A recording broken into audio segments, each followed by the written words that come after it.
Hey everyone, just puttering in the saw shop as per usual, looking over the 272. I'm a little apprehensive about this cylinder now that I've run it a bit.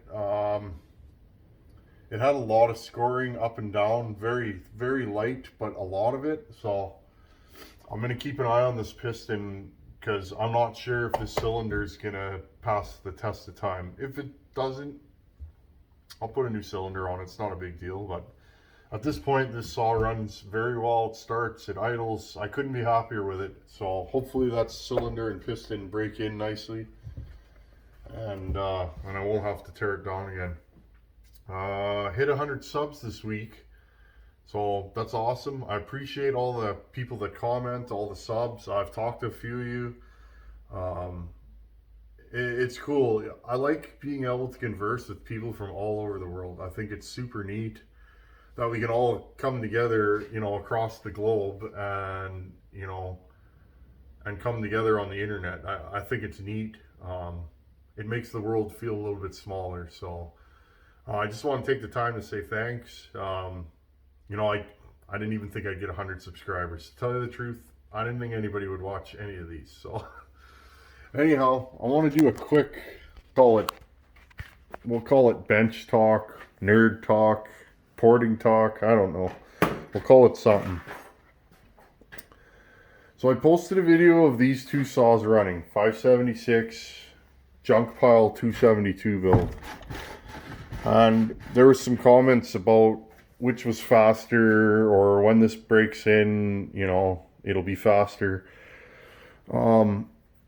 So I posted that video for two reasons. One, I really wanted to run my 576 on video because it's cool and I was excited to share it with everybody. And two, I kind of figured that this would cut as fast as that. I know this sounds cooler and it feels stronger, but when I got home and started watching the video, I was like, wait a minute. In my hands, this saw feels like it's murdering that saw. But it's not. It's just, and I built the damn thing, and I'll be the first one to say it. So, don't underestimate these new saws, guys. They are that strong. This one has a muffler mod, which woke it up. I mean, I think they list an AT 576 at 5.8 horse. So if we agree with that number, this thing with a muffler mod is probably a touch over 6 horse. Which means it has a horsepower advantage over a 272. It's just so. If I port that, I'm happy with 20% gains. Now I don't have a dyno, but I'm just saying, if it's 20% faster in the cut, I'm happy. Okay, so if I put 20% on top of 5 horsepower, that gives me around 6, which is what this makes. Now, you notice in smaller wood, this one is a little bit faster. I built this to be fast. I built it to make horsepower. It does make torque, but this is more of a horsepower build. I cut a lot of softwood here, a lot of wood 30 inches and under. So, I've been cutting oak like crazy. Most of that oak is 24 inch. I want to run a 24-inch full comp. This thing will do it all day, and it's going to do it fast. So the quicker I can get that load of wood on my truck, the better. So that was the premise behind this build. I didn't build it to pull a long bar or anything like that. I'm sure it'll pull a 28-inch skip chain, no problem. So I just want to show you guys from a porting thought or porting frame of mind. When I port these saws, and you can see it's a 281 XP, this is a 576. When I port a new design of saw, the first thing I do is pull the jug off and I look. Okay? Intake, exhaust, transfer design. Now, most of these saws are the same. This is the same as a 272, it's just a larger bore. So, when I'm porting a saw, I am limited by the design. In these types of transfers, you're limited because there's not a lot of meat to grind in here. In fact, there's really none. So you can't make them bigger. You can't make them bigger this way. You can make them a little bit lower, but you're very limited in your transfer design on these. Do they work? Yeah, they do. Well, the work I do to the transfers on that style of jug, it worked on this. It worked on my 266, 044. It works, but it's still an old style design that doesn't move a ton of air. That's why these wake up so much when you do port them. Good transfer work makes them move a lot of air. Okay, now when you compare that to this, just from a porting frame of mind, look at these transfers. They're huge with a nice radius. Okay, so that air comes in the intake, into the bottom end, which is crank stuffed, which means it has the stuffers that clip onto the crank. So the crankcase in a 576 is limited in volume. So this goes into there, into the crankcase, ends up pressurizing the crankcase because realistically there's not a lot of space in there. Up through here, through the transfer, and boom. It's a very, very smart design. It's very efficient.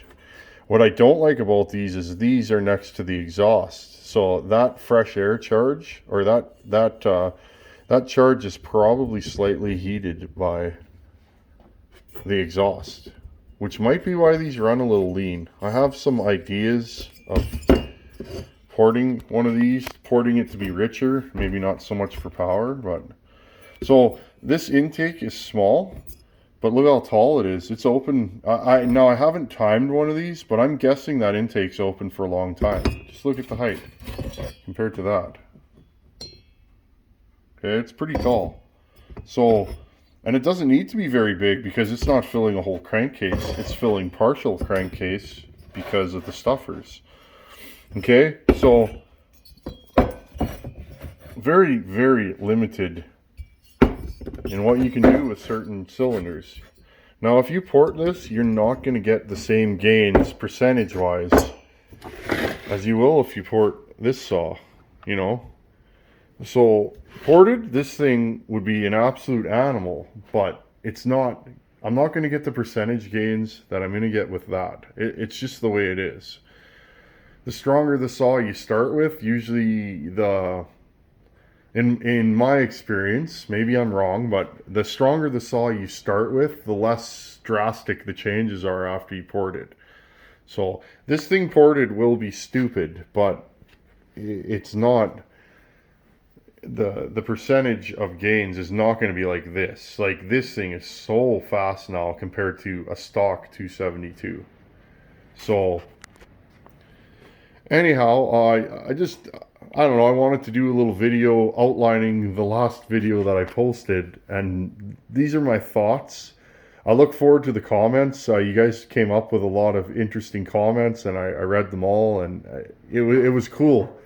Because after I posted that video, I was like, ooh, I wonder what people are going to say. I got nothing to hide.